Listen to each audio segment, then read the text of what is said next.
Hello, everyone. What is it like being a writer from Kentucky? Now, I actually don't think I have been influenced by the culture of Kentucky really that much.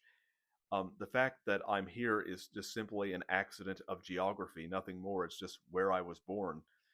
I have been influenced by Kentucky in terms of its landscapes, because Kentucky does have a lot of beautiful landscapes. But I don't think I've been influenced in terms of the culture or people of Kentucky, mainly because I've mainly kept to myself, especially ever since I've been out of school. Um, I mainly, I may go out or eat at a restaurant or shop every once in a while, but I mainly keep to myself.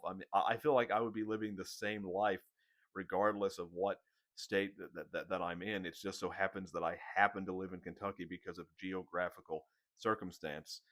And there are some positive aspects to it, but also some negative aspects to it. The positive aspects is I really love being out in nature. I really love the landscapes. Don't really love the people that much. That's not to say that everyone in Kentucky is, an uncultured idiot.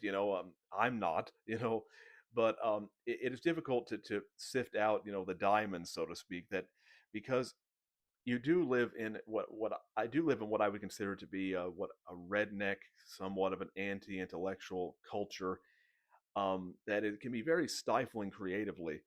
Um, for example, there are various kinds of accents in Kentucky, and that there are people like me who don't really have much of a Southern accent at all, like, except maybe when we say certain things or when we're really tired, we may have a slight one. Sometimes when I'm kind of relaxed on the couch, I may go, "Bring me that," but it's one of those things where I don't. The Southern accent really grades on my ears, and so I actually will deliberately try to not speak with it.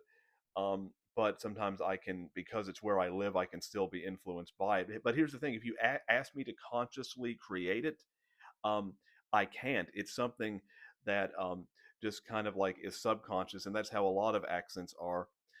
But and then you have, but I would say the average Kentuckian has maybe like a slight accent that's kind of underrides, but it's not what I would call really prominent. But then you have others who their accents are so prominent that even I can barely understand what they're saying. But I've actually wanted to connect with more writers from Kentucky, but I really don't know of any, especially on TikTok or on YouTube, or even writers from like Southern Ohio or Illinois or Indiana or Northern Tennessee. I just don't see a lot of writers locally, but I would very much like to connect with more. But it's very rare that I find any.